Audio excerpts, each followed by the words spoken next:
All right, welcome to today's book of the day. We're talking about this kind of ugly cover book about J.R. Simplot. I don't know if it's pronounced. I should know this probably before I do a talk on the book. It's either J.R. Simplot, if you're French, or Simplot. I'm going to call him Simplot. A Billion the Hard Way. Now, here's the thing. This is one of these billionaires most people have never heard of. I had vaguely heard of him. But you know, it's amazing in history. You read history, it's like how many people have come and gone, done immensely impactful things, yet nobody remembers them, or very few people do. This guy should be remembered. Now, in some ways, he's a controversial guy, but for you specifically today, there's like 3 or 4 points here that are of such immense value that I would say they would be worth almost any amount of money that you could pay for them. And this is a free video, so it's a pretty good deal. So here's, if you don't know, by the way, who he is, he basically made his money in agriculture. It's a great story from a little teeny kid, 5, 6, 7 years old. His dad, I think without knowing, started turning him into an entrepreneur, but his first business was he took lambs that a farmer didn't want because they were too small and sickly. He took the little sheep and he would nurse them with a bottle, 26 sheep, and he sold them for $100. Now, this is a long time ago. This is like, I don't know, in early 1900s. He took that $100 then and he invested. There was this thing called, what was it called? Well, I can't remember the name now. Oh, Scrum or something like that, where basically, actually I can look it up here. Teachers used to be paid, there wasn't enough money, so teachers were paid in like this fake currency by the government or by the local school system, and he invested his $100 and invested into this currency, which ended up being worth way more, and I think then he made $1,000. Point being, by the time this kid was in his early teens, he owned land and a farm. He let me see here on page 55. I like to keep my notes in the side. What did he say? Yeah, that was fun. Yeah, $7,800 he had. This is a teenager. Remember, in the early 1900s, that's like having $100,000 or something. Now, how did he get there, and how is this relevant to you? This is relevant both for you financially and nothing to do with finance. Page 34, I wrote down, most important thing in this book to me. Do not spend your TAW. T-A-W. TAW is an old term. I don't know if you ever played marbles, you know. Those are like the marbles that you're allowed to use to hit the other marbles, I think. So what he said is, Jack learned that you don't spend or lose your TAW, for then you can't buy any more papers. He was at this time buying newspapers. He lived in Venice here in California. His dad moved all over. He said he was given a nickel. Think of this. Think of how far advanced this guy was. I don't know what I was doing when I was young, but I wasn't as smart as this guy. He's given a nickel. Instead of buying an ice cream cone, he bought 2 newspapers. He promptly converted them into the wherewithal to purchase a supply of more newspapers after selling the 2. And he found himself on the street in the retail newspaper business. Competition with other boys and threats by streetwise hawkers caused him to seek a safer place. And, oh, by the way, he's 8 years old doing this. The residue of capital from this venture Jack came to call his TAW, T-A-W. A nickel turned into 2 newspaper sales, turned into multiple newspaper sales, became the beginning capital that he ended up building. Well, this guy got so rich, at one point he used to fly around the United States looking for land to buy. He had a little airplane, and one day he saw a farm that he wanted, and he said, land the plane down there. So they landed down in the field. His pilots got out, and he said, go ask how much they'll sell this farm. So they walked. It was like a half a mile. They walked. Jack, the guy this book about, the billionaire, he stayed in the plane, and they came back to him and said, sir, one problem, you already own this piece of land. He owned so much land, he could fly around for hours and still be on his own properties. And how did it start though? One nickel somebody gave him, which I'm sure you've received a nickel. I've received more than a nickel. But instead of being a consumer and buying an ice cream cone, which rust, rots, and depreciate, he bought 2 newspapers. TAW, your TAW. So my question for you is, what is your investment TAW? What is your amount of money that you will never spend, no matter what? Because once you spend that, you're done with the game. You lose the game. See, most people don't realize that the game of life will include the need to make money, period. I can have a long conversation on why that is. It's not anything about capitalism or negative. It's the struggle for survival. It's rooted in the most primal forces, which are the acquisition and competition over scarce resources, which in today's world, we just call it money. 10,000 years ago, before money, they called it something else. Native American tribes, what do you think they were fighting over? The same things as money. They didn't have greenbacks. They didn't have pounds and euros. They didn't have a little piece of paper, but they had other stuff. They used to fight over seashells. Really. They used seashells for money because they were rare. Everybody throughout history is fighting for something. Animals fight over pieces of land. They fight over females to mate with. They fight over males to mate with. We're always in a competition. Even if you're not in competition with other humans, your competition's against bacteria inside your body that would love to kill you and take over if they could, but your immune system wins that battle. So your body is in competition. Your cells, red blood cells, white blood cells, they're in competition at every moment. Competition makes the world go around. So this guy said, the second you lose your investment nugget, for some of you that's $100. For others of you that's $1 million. Listen to this.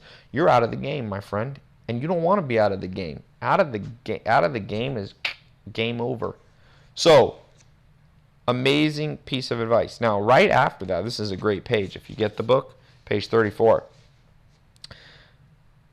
He said, the secret to success is get hold of something and hang on.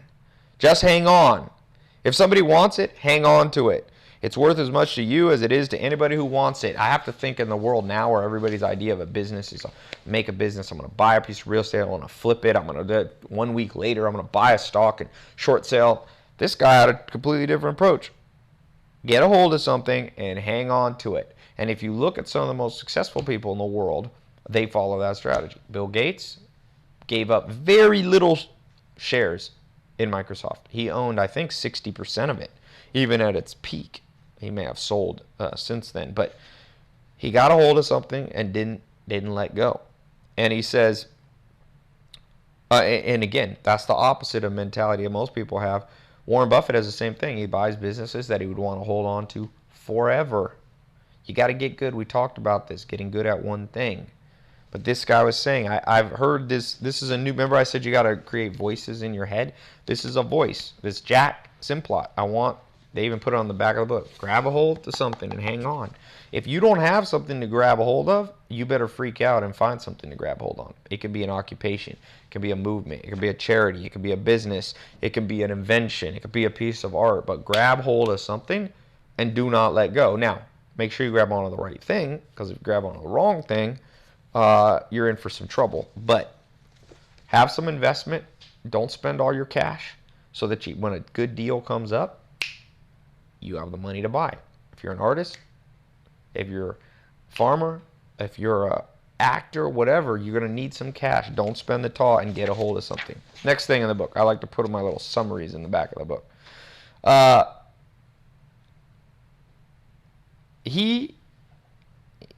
Interesting thing here. Well, I don't know if I want to talk about that. That's really a bit. This is not a super business talk. Some of you are actually in my business talks, but this isn't for that. Let me read this to you. Another thing that made him successful. His success in life was to be able to pick people he could trust and who believe in his vision and execute them. He was a delegator. Of course, he kept his eye on the ball. My question to you is, how good are you at roping in people? Like the what is it, Tom Sawyer stories, when he would get other people to paint the fence for him, right? Isn't that Tom Sawyer? Yeah. How persuasive are you in making other people catch hold of your vision? Because we said, this is the third thing. The first thing was he understood, even from a young age, get cash, hold on to it enough to keep your investing. Number two, get a hold of a big picture vision in your life, and don't be like a flipper. Don't be a short term. Oh, I'm going to move from this. I'm telling you, rich friends, poor friends. All my poor friends are literally always on to the next idea. He was the opposite of that. He stuck with things as long as he could. And if you look at the exponential growth and compounding of success, it generally takes time. If you look at the graph, it starts out slow, but then eventually the curve just goes through the roof. And thirdly, you must be able to persuade and pass your vision on, because you will not be able to execute. So your ability to impart your vision from your brain into someone else's brain is beyond critical. It's almost, well, I wouldn't say it's deadly to not have this skill, but if you want to have a good life and you don't want to literally have stress through the roof. I know so many entrepreneurs specifically that are working 20 hours a day, 18 hours a day, and still feel like they're not catching up. You do not want that to be you. And to do that, you got to be visionary. People catch hold of ideas. People say, Tai, what's the best way to hire people? Well, it's exactly what, whatever Huckleberry Finn, Tom Sawyer, Mark Twain was talking about. If you don't know the story, he made it seem so awesome to paint a fence that all these kids were like, we want to paint the fence. And then he walked away and they were doing all the work for him. It's not going to happen exactly like that, because you wouldn't want people working with you that are so stupid you could trick them, right? But there's a little bit of that. The impartation of your vision. It's like a handoff. It's like, hey. And so some of you are introverts. I was recently dealing with somebody and I was saying, look, man, you can't use that introvert thing as a what's the word? An excuse. It's a scapegoat. It's like, well, I can't get anybody to do stuff for me because I'm an introvert and No. It's not about introvert or extrovert. It's about successful or not successful. It's that simple. So for you, something simple you could do, start doing more debate. We live in a culture that has been very, I would say it's been weakened. Okay, I'll leave it at that. It's been weakened by this conception that anybody debating anybody is somehow politically incorrect or somehow being offensive. It's not offensive. Get yourself in positions where you are taking both sides of an argument. I posted on my wall on Facebook something I knew would be controversial, and it was an article by Harvard, a little research study that brain abnormalities came from smoking marijuana. Okay, now there's research on both sides. I know it's a very controversial. I don't even care because I don't smoke marijuana, but I know people on both sides of that, and I posted it up on the wall, and just everyone came out. People who haven't commented on my wall forever are like, oh, this statistics are horrible. The research study wasn't done well, blah, blah, blah. And then there's other people who are like, yeah, see, I told you shouldn't do drugs. What I'd like you to do, this conversation today is not about drugs. It's about your ability to pass on your vision. So practice. Take both sides of the story.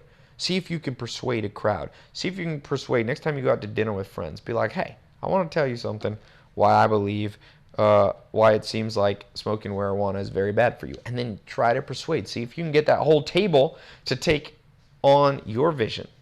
Then, a week later when you're at dinner, be like, guys, I want to make the case for why marijuana is great for you, and see if you can do that. Be okay with taking both sides of a controversy. What does it go?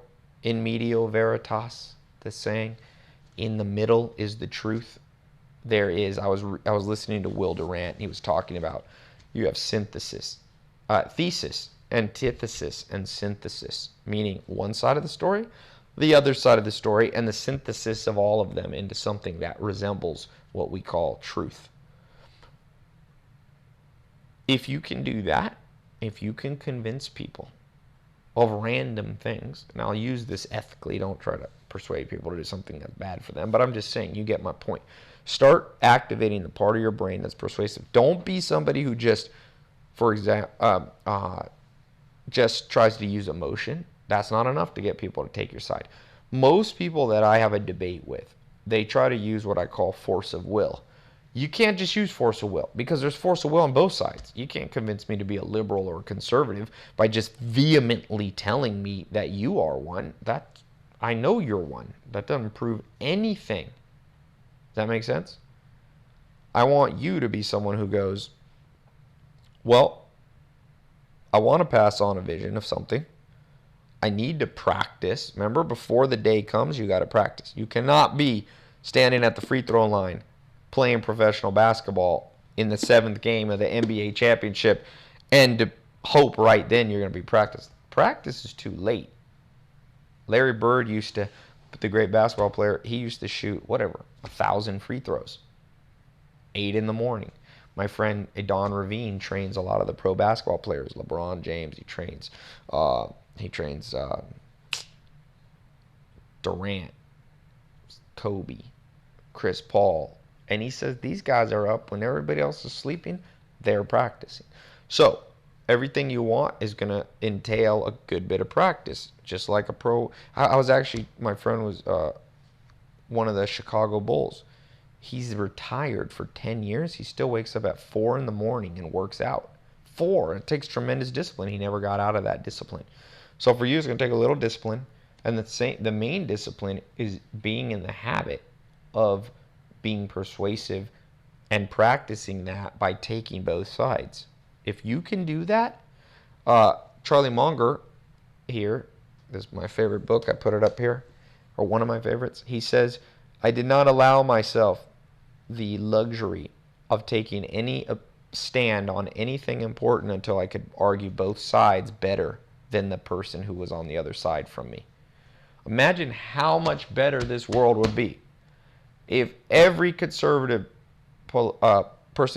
conservative politically could also argue the liberal side better than the liberals and vice versa. Imagine if everybody that is fighting for, what are other controversies? Religions. What of all the people of different religions? What about all the diets? I read this book, Diet Cults. What if every vegan could argue the paleo side better than the average paleo, and the average paleo person could argue the vegan's side of the story? Well, then you're going to get to truth. Thesis, antithesis. What's the antithesis of vegan? It's eating a lot of meat, like paleo. Thesis, antithesis. I bet you I know where the answer is. It's somewhere in the middle. It's in synthesis. Now, there's exceptions. There's times when the truth isn't in the middle, I know. Right? If you're killing puppies, right? There's probably no synthesis to those extremes. You probably shouldn't do that, right? But those big picture things that are important for your life. Imagine if every relationship, every marriage, maybe you come from a broken home. Maybe your mom and dad got divorced at some time. Imagine if your mom and dad had understood what this guy understood. The ability to pass on your perspective gets people on board in a unit, in a team, and teams are very effective in getting stuff done. This guy owned like 15 or 20 companies at any given time. Land, he produced most of the food, or a lot of food that went to World War II, to the soldiers there. He provided mining, all this kind of stuff, fertilizer, all this crazy stuff, and he did that by teamwork. How many marriages fall apart because people can only see their side of the story? They can't just go, oh, I get your side of the story, and let me bring you on board. Let's find the synthesis. This here is what will make you healthy, wealthy, happy, and help you find social connection, love, whatever that thing is that you want. So, cool book. Pick it up. Study the great people of the world. You may disagree. He was an industrialist. Maybe you disagree. I'm sure he did some polluting things, this and that. But, like I always say, you and I do plenty of things wrong in our lives. Doesn't mean you can't learn from somebody like this. I always say sometimes I feel like it's a whole bunch of 450-pound people getting mad at people who weigh 460 pounds. Like, I have friends, I'll bring up, like, who did I bring up the other day? I don't know, Donald Trump or something, and they were like, well, I don't want to be like Donald Trump because I don't know what they said. They had some weird thing. He doesn't even build the buildings anymore. He just syndicates his name. And I'm like, what does that mean? Are you discounting the things you can learn from somebody who got $9.2 billion in debt and then worked his way out of it and became one of the richest men in the world? Because I think I could learn a lot from that guy. Maybe you're so far ahead of me that you have nothing to learn, but I'm like, dude, I bet you do, and you're just delusional. I was talking to somebody that I get people of all ages, right? 18 to 80 that I interact with in these kind of talks you're talking about. And there was somebody who was like 19 years old, and I was like, well, I think you should consider doing something else. And they were like aggressive to my piece of advice. Remember, it's their life. I was giving them free advice. So what I realized is when I was young, I've done many things wrong and a few things right with my life. And one of the things that I like that I did, that I would do again if I could go back and be a teenager again, is when I was 18 years old, when somebody like this came across, whether it be a book or in person, I was always like, I don't even want to use words. It's an attitude that I epitomize the attitude, or I can explain it best by just using a tone of voice. If they said something to me, my tone was like, like, interesting, tell me more. I was like, oh, okay. Most people I run into now, when I give them advice, or when they ask me advice, or when they run into great advice from people like this, their attitude's like, like they're standoffish. I'm like, what are you talking about? If you read this guy's and dissect his life, he made chemical fertilizers. I'm sure he polluted rivers. But you know what? You're probably watching this video right now on an iPhone, an iPad, or a PC, or an Apple computer. That polluted the world. Probably some child labor in Southeast Asia put together your computer. And you bought it. You participated in that. The reason your food and clothes are so cheap, the food is cheap often because farming practices are doing things that erode the environment. Trust me. I've been to 51 countries studying agriculture. Do you critique yourself with a fine-tuned comb and go, well, I'm probably participating in this pollution. I'm probably participating in this child labor. I'm probably participating. Like I said, most people get mad at me for bringing up these things. I'm like, you're like a 450-pound person trying to talk about how this guy weighs 440 pounds. You're fat too. He's fat. We're all human. Humans are not as moral as you think. They're very moral in certain things, but in other ways, I'm sure you could look at your own life.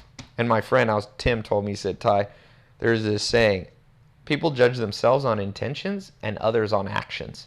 So like people will, Adam Carolla talks about it, called moral satiation. He says most people just talk about how they want every kid, like no child should be left behind. He has a funny podcast on this. No child should be left behind. But because they say that, they now feel like they actually did something to help the situation. People are like, yeah, I think the environment's great. I think global warming, but they don't do anything. So my main point here, it's not to criticize you because I'm as guilty of it.